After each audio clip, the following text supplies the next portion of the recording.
Welcome to a new episode from Perfect English with Danny. In this episode, the focus is on speaking. And you might think to yourself, how are we going to speak? Or how am I going to speak to you in a podcast? Or, the most important question, how are you going to respond? There can be no conversation in a podcast. It's just listening, right?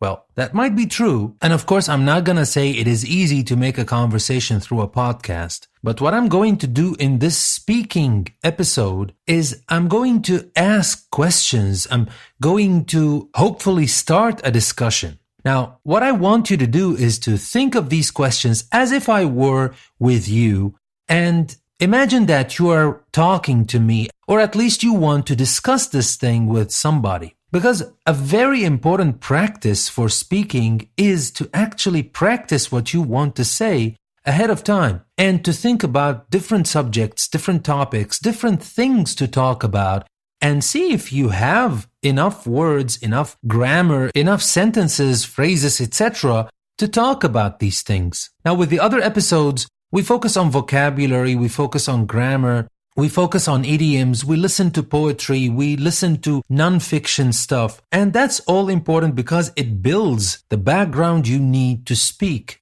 Because the ultimate goal of any English lesson, podcast, or whatever it is to speak the language, to produce the language.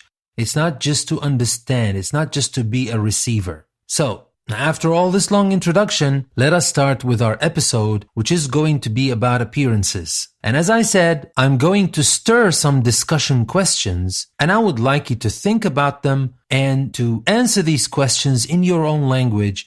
A very good practice for you is to record yourself. And when you want to record yourself, just record and forget about the language, the words, the grammar, etc. that you're using, and just try to speak. And after you're done, listen to what you recorded, and trust me, you will figure out your mistakes on your own. And I would hate to call them mistakes because mistakes are just a way of getting better. They're not actually a negative thing. But when you record yourself, speak freely, then bring the critic, listen back to your recording, and criticize what you just said.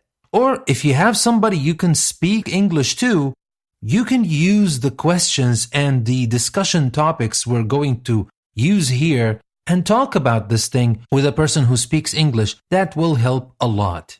Now, before we start, let me remind you that you can become a patron of this podcast on Patreon, and that will help this podcast a lot. That will help the podcast remain strong, and it will help me make it even better. I am planning on releasing videos that will complement this podcast as well, but I would highly appreciate your support if you can. If you can, just spread the word, share it with your friends, see who can support this podcast. That will be a big help. And now let's talk about appearances. We'll first talk about first impressions. Now, there's a fact that says that people form 90% of their opinion of someone in the first 90 seconds. Do you agree with that? Or maybe you think, no, you're not that kind of person.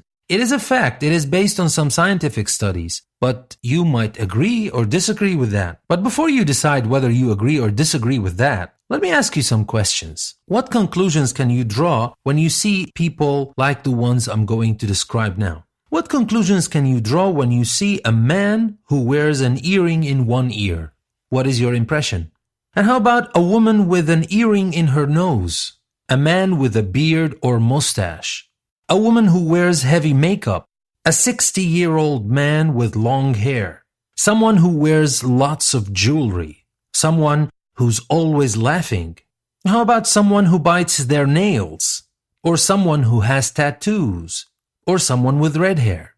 So think about it, and one by one, I want you to think about what you would say. What would your impression be about these people that I gave you descriptions of? Now, just let me tell you something.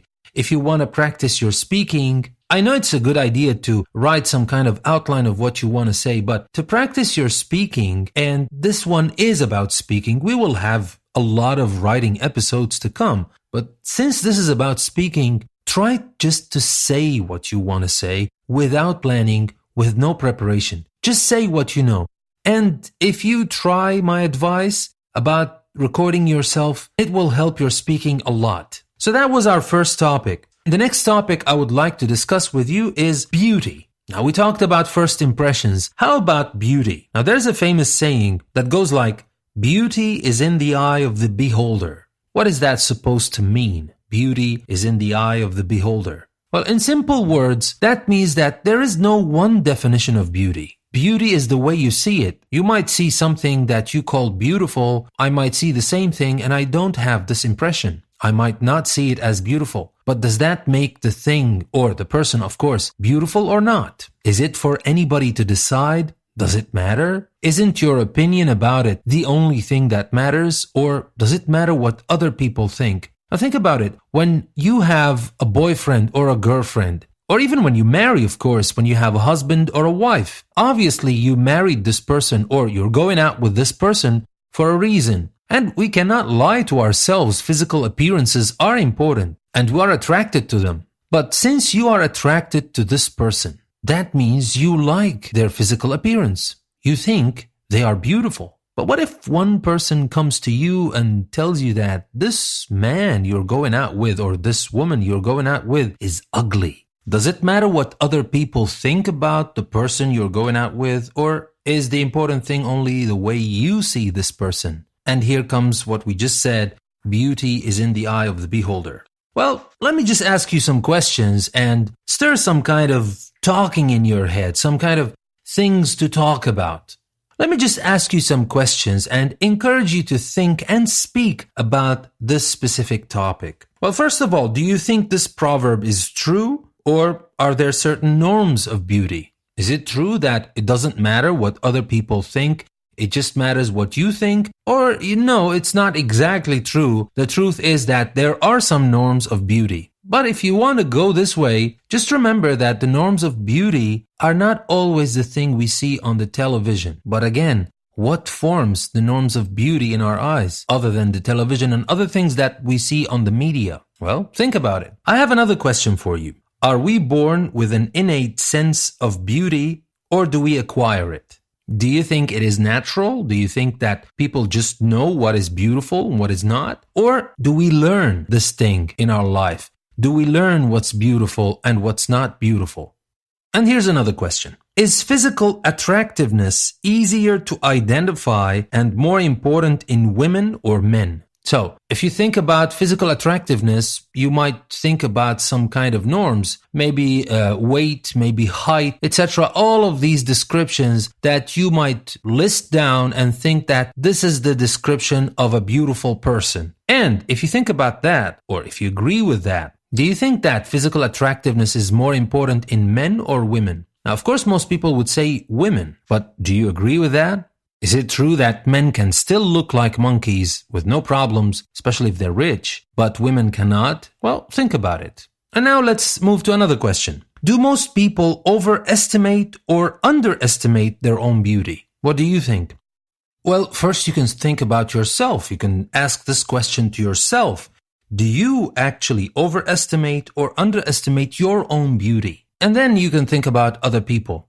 How much does self-confidence play a role in that? And does self-confidence come from good looks, or does good looks, especially the way you think about your looks, comes from your self-confidence? Which one builds which? Maybe when you think about that, you will have some revelation about which one should build which. And now let's move to another question. What influence does someone's physical appearance have on their personality, and vice versa, which is very similar to the question I just asked? And always when you want to think about something like that, start with yourself. Think to yourself, how does that work with you? And you will have a lot to say when you think about it from your own perspective.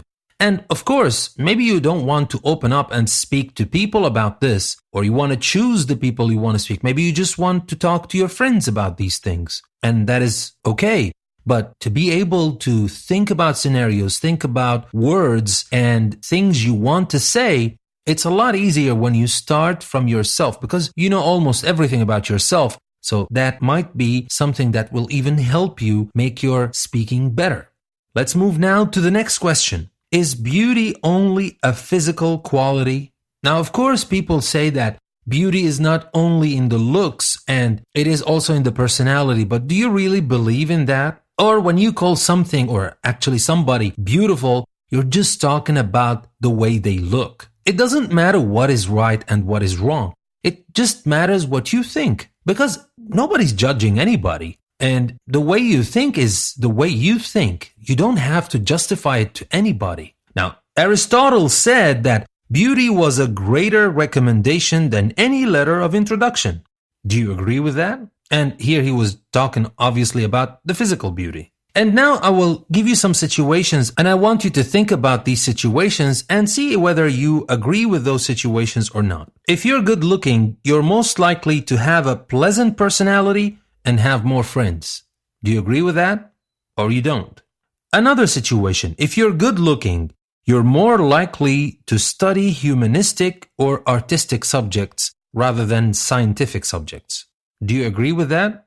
And again, I will have to remind you, think about yourself first. Think about the people you know well, the people around you. Do you think that's true? And if it is true, do you agree with it?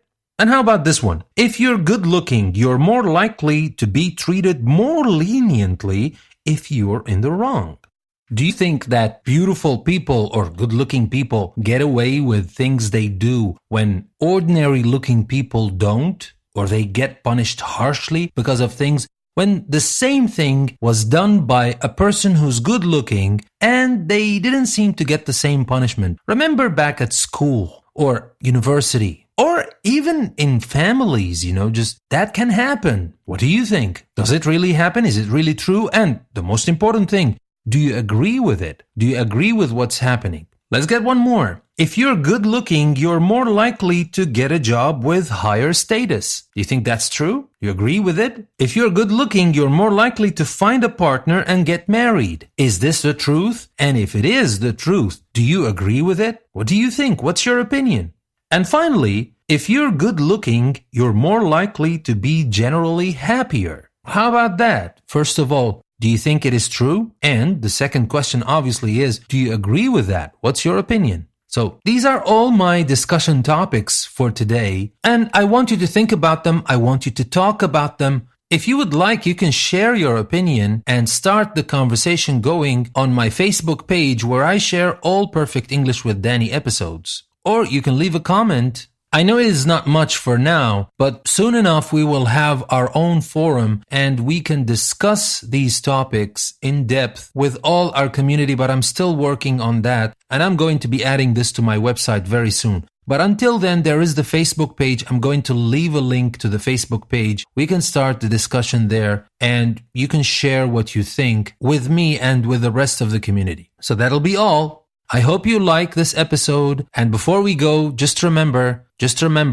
this podcast will benefit a lot from your support. So if you can support, please take the link I will leave in the description of this episode to the Patreon page of this podcast and support it if you can, or spread the word and share it with your friends who might want to support this podcast. This is your host, Danny, saying thank you very much for listening to another episode from Perfect English with Danny. I will see you again in other episodes.